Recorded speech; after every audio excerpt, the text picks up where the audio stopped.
Ang mga pangyayari ay naganap sa Los Angeles. Si Tom Lello ay isang alcoholic na detective sa Vice Special Division ng Los Angeles Police Department. Gumagamit siya ng maruruming paraan at hindi siya nagdadalawang isip na labagin ang batas upang parusahan ang mga kriminal. Nagsisimula ang umaga ni Tom sa maingat na paglilinis ng kanyang baril, paghahanda sa sarili, at pag-alis gamit ang kanyang sasakyan. Pagkatapos ng paglubog ng araw, huminto siya sa isang convenience store at bumili ng 3 maliit na bote ng vodka. Ininom niya ang isa habang papunta sa operasyon na siya mismo ang nagplano, nang hindi pinapalam sa kanyang mga kasamahan o sa kanyang kapitan. Palihim na inayos ni Tom ang isang bentahan ng armas kasama ang mga Koreanong gangster. Sadyang pinrevoke niya ang mga ito sa pamamagitan ng pagbati sa kanila sa wikang Japanese sa halip na Korean. 2 Koreano ang gustong makita ang mga paninda, ngunit nang buksan ni Tom ang trunk, hindi iyon ang mga armas na inaasahan nila. Nagbitaw pa si Tom ng ilang racist na komento kaya inatake siya ng mga lalaki. Ito mismo ang gusto ni Tom na mangyari. Kinuha nila ang kanyang sasakyan, na may naka-install na tracking device, at mabilis na umalis. Pumunta si Tom sa isang payphone at tumawag upang malaman ang kasalukuyang lokasyon ng kanyang sasakyan at ng mga kriminal. Malapit doon ay may billboard na may larawan ng 2 schoolgirls na kamakailan lamang ay nawawala, ang parehong mga batang babae na hinahanap ni Tom. Sigurado siyang ang mga Koreano ang may kinalaman dito. Pumunta ang detective sa lokasyon at nakita ang kanyang sasakyan. Kinuha niya mula sa trunk ang isang baril at isang bulletproof vest na inihanda niya kanina. Pumasok siya sa bahay at napatay ang 2 lalaki, ngunit ang ikatlong lalaki ay binaril si Tom gamit ang shotgun at siya ay nasugatan. Tinapos ng detective ang lalaki at pati na rin ang isa pang Koreano nang ito ay lumapit. Nang malinisan na ang bahay, kumuha si Tom ng isa pang bote ng vodka at ininom ito. Nagsuot siya ng guwantes at inayos ang ebidensya sa crime scene upang magmukhang ang mga kriminal ang unang nagpaputok. Pumasok siya sa isang silid kung saan may nakalagay na kamera at nakita ang isang pinto. Pumasok siya sa loob at natagpuan ang 2 nawawalang babae. Pinalaya niya ang mga ito. Makalipas ang ilang sandali, dumating sa lugar si Captain Jack Wander.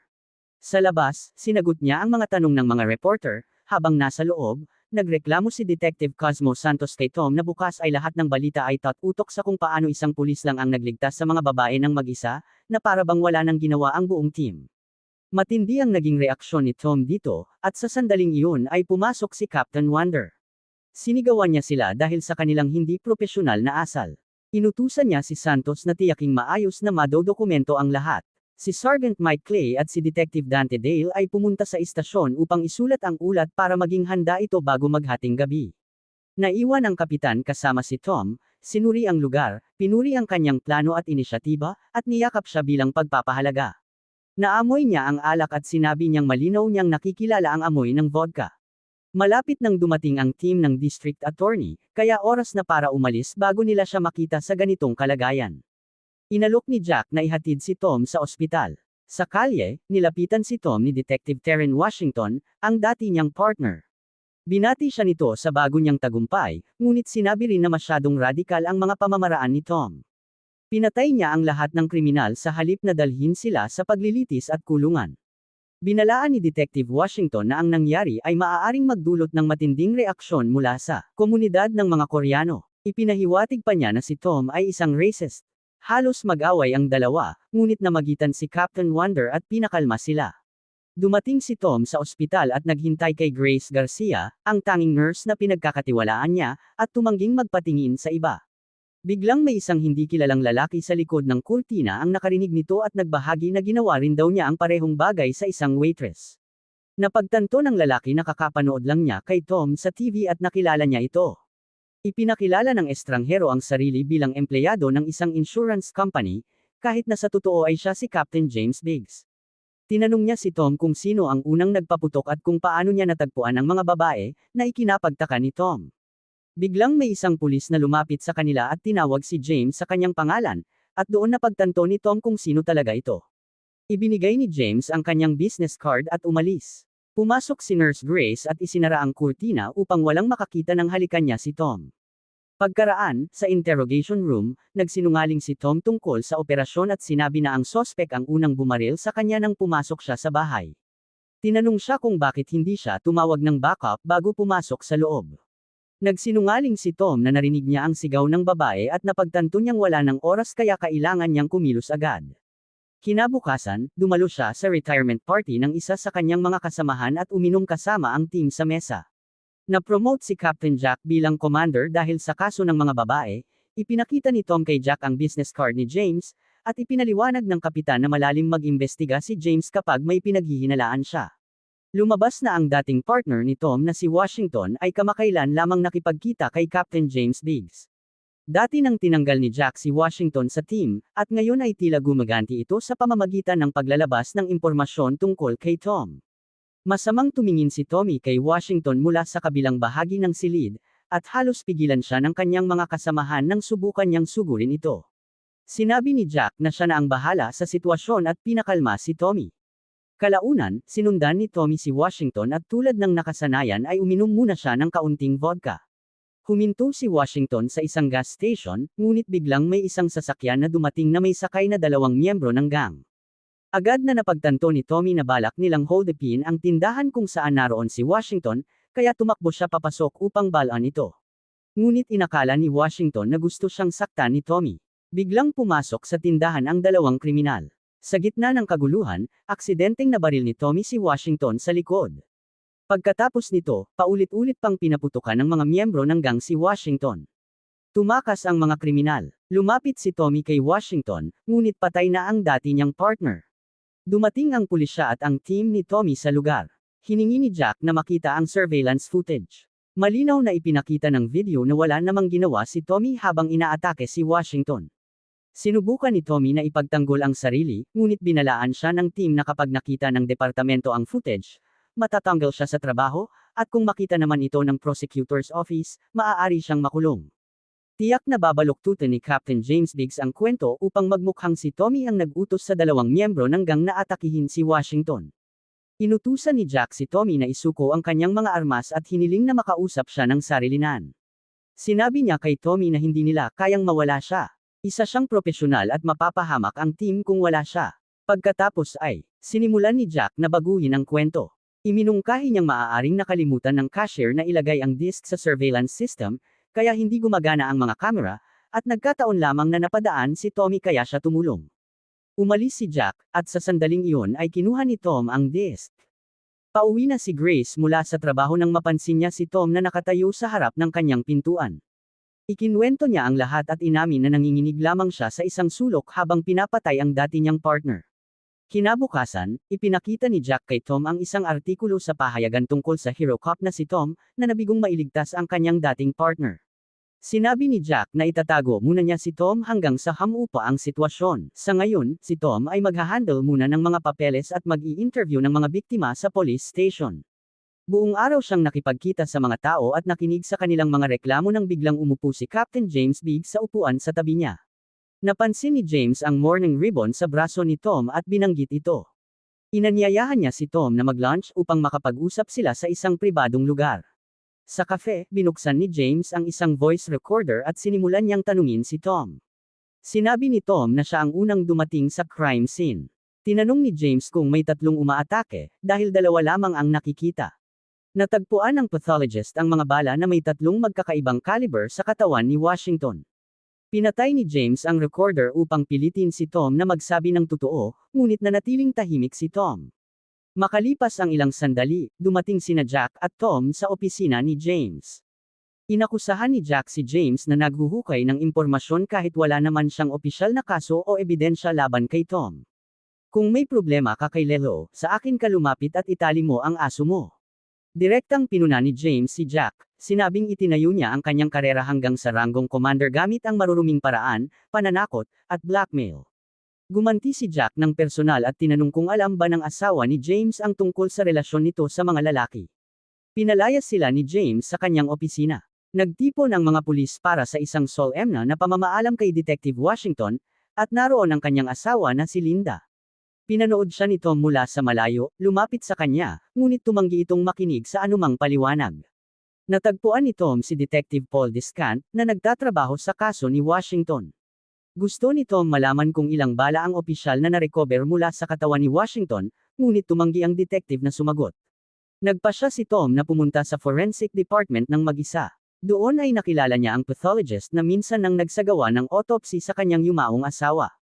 Hindi itinago ng pathologist ang anumang impormasyon at ipinakita kay Tom na tatlong magkakaibang caliber ng bala ang natagpuan sa katawan ni Washington. Isa lamang na bala ang tumama sa shoulder blade, ang bala na aksidenteng pinaputok ni Tommy kay Washington.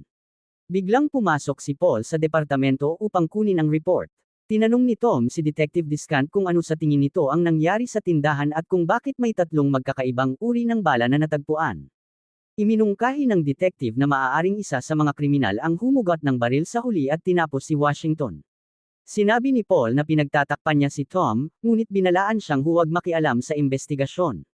Napagtanto ni Tom na sadyang sinisira ni Paul ang kaso upang masiguro ang isa na namang matagumpay na investigasyon para sa sarili at makakuha ng promosyon. Makalipas ang ilang sandali, nakatanggap si Paul ng tawag na may natagpo ang laway sa isang upos ng sigarilyo at isang bandana malapit sa tindahan. Itinuro ng ebidensya ang dalawang lalaki, sina Fremont at Coates. Ayon sa mga kasamahan, dati na silang naaresto ngunit pinalaya matapos makialam si Detective Washington. Sa isang ironic na pangyayari, ang mga taong minsan niyang iniligtas ang siyang pumatay sa kanya. Kinagabihan, binisita ni Tom si Jack. Naalala niya ang kanyang asawa. 3 taon na ang lumipas, ngunit patuloy pa rin siyang nagluluksa.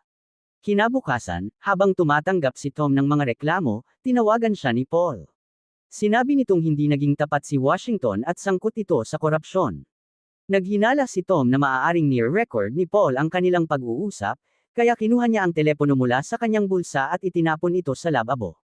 Nagulat si Paul sa naging reaksyon niya at tinawag siyang baliw. Kumalma si Tom at ipinagpatuloy nila ang kanilang pag-uusap. Lumabas na sa araw ng pagnanakaw, may dalang $50,000 si Washington at may natagpo ang 1 kilo ng ilegal na sangkap sa kanyang sasakyan. Malamang na sadyang pinatay siya ng mga dealer. Nang gabing iyon, magkasamang pumunta sina Tom at Paul sa huling kilalang tirahan ni Fremont. Kinausap ni Tom sa Spanish ang isang babaeng nakatira roon, ngunit lumabas na matagal nang hindi nakatira doon ang dalawang kriminal. Biglang nagkaroon ng ideya si Tom. Napansin niya ang isang grupo ng mga lalaki sa kabilang kalsada at iminungkahi na lapitan nila ang mga ito. Ayon sa kanya, kung sino man ang tatakbo ay malamang may itinatagong kainahinala. Agad namang may isang lalaking tumakbo. Hinabol siya ni Paul sa ilang bakuran. Halos maabutan na niya ito nang iharang ni Tom ang sasakyan sa dadaanan nito. Ngunit biglang nagbago ng direksyon ang sospek at umakyat sa bubong. Lumapit si Tom gamit ang kotse, bumaba, kumuha ng metal folding chair at ibinato ito sa mga binti ng tumatakas. Nahulog ang lalaki sa isang barbed wire fence. Ang palayaw niya ay Quicks. Habang nakasabit siya roon, tinanong siya ni Tom kung kilala niya sina Fremont at Coates. Gumamit si Tom ng puwersa upang mapilit si Quicks na magsabi ng totoo habang gulat na nanunood si Paul. Sa huli, inamin ni Quicks na may isang lalaking may palayaw na grill na kilalang kilala ang dalawang kriminal at siya ang nagbigay sa kanila ng tirahan. Hindi pinalaya ni na Tom at Paul si Quicks. Iniwan lamang nila ito roon at umalis. Pagkatapos ay pinasok nila ang bahay ni Grill.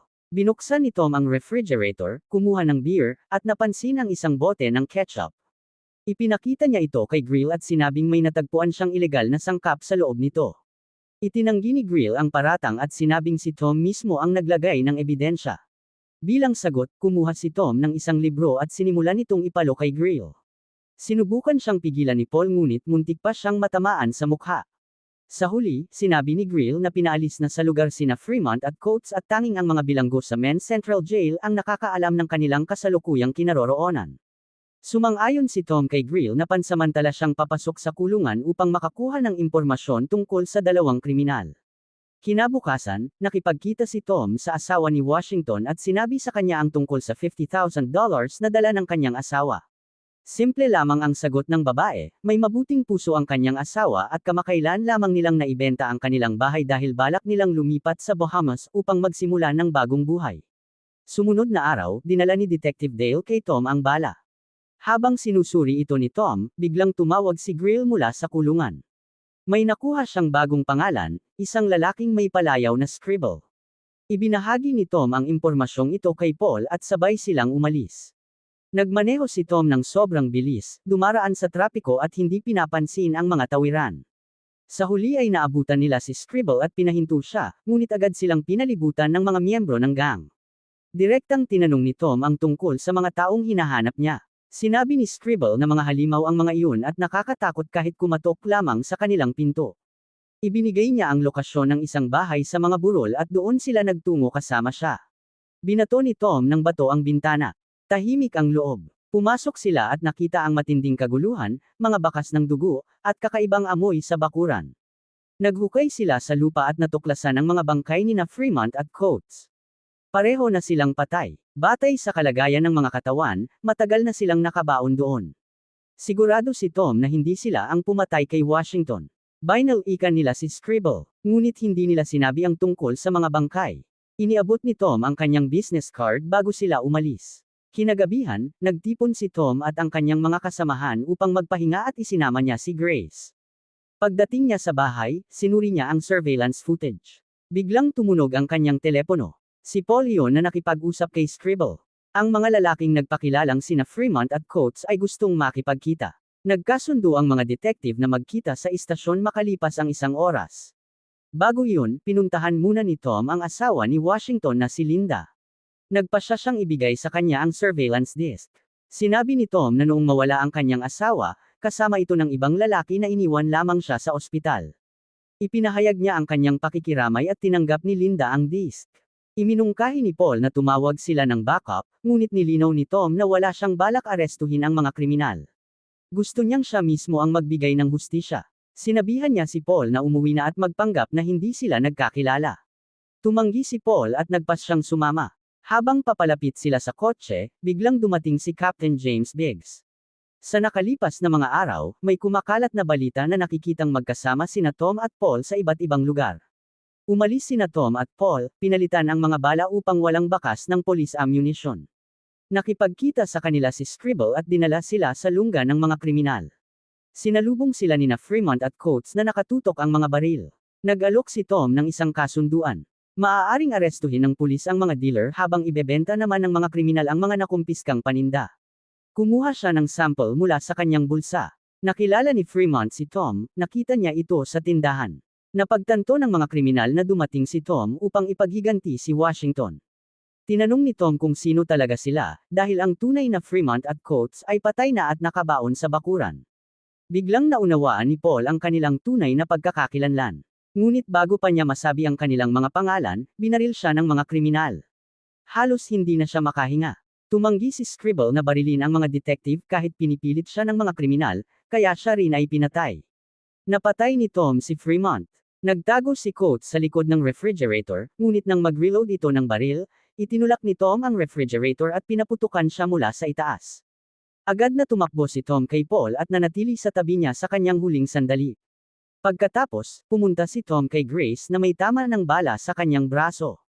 Umiiyak si Grace habang ipinapakita sa kanya ang balita. Wanted na ngayon si Tom dahil sa pamamaril. Lumalabas na ang tinatawag na Fremont at Coates ay mga undercover police officers. Si Tom ang naging pangunahing sospek. Sinubukan niyang umalis upang protektahan si Grace, ngunit biglang pumasok sa apartment sina Santos at Dale kasama ang ibang pulis. Hindi lumaban si Tom at siya ay inaresto. Sa loob ng kotse, inamin nila na sila ang pumatay sa tunay na Fremont at Coates at naglagay ng ebidensya upang ipitin si Tom. Napagtanto ni Tom na ang dati niyang partner na si Terence Washington ay lihim na nagbibigay ng impormasyon laban kay Captain Jack Wander, at ang mga pumatay kay Washington ay dating mga pulis. Sa katunayan, si Captain Jack ang nag-utos na ipapatay si Washington. Plano ni na Santos at Dale na dalhin si Tom sa mga burol at patayin siya roon. Biglang nakawala si Tom mula sa kanyang posos at inatake si Dale gamit ito. Bumangga ang kanilang sasakyan sa kasalubong na kotse at pinatumba ni Santos si Tom. Nagising si Tom sa mga burol kung saan balak siyang patayin nina Santos at Dale. Gumapang siya patungo sa hukay kung saan nakabaon ang mga bangkay nina Fremont at Coates. Habang gumagapang siya, nagpaputok ang kanyang mga traidor na kasamahan sa paligid niya para lamang sa kasiyahan hanggang sa marating niya ang pala na iniwan nila ni Paul noon. Nang lumapit si Dale, hinampos siya ni Tom gamit ang pala. Nakuha niya ang baril nito at ginamit iyon upang patayin si Santos. Samantala, inatake ni Mike Clay si Linda Washington upang makuha ang surveillance disc ayon sa utos ni Jack. Mabilis na dumating si Tom upang iligtas siya. Habang iniinsulto ni Mike si Washington, sinamantala ni Tom ang pagkakataon at inatake siya. Pinusesan niya si Mike at itinapon sa trunk ng kotse. Pagkatapos ay pumunta si Tom sa bahay ni Jack. Nagpanggap pa rin si Jack na kakampi niya. Sinabi ni Tom na patay na sina Santos at Dale at iminungkahi na magpadala ng mensahe kay Mike. Sumang-ayon si Jack at nagpadala ng text. Nasa kamay ni Tom ang telepono ni Mike at nabasa niya ang mensahe.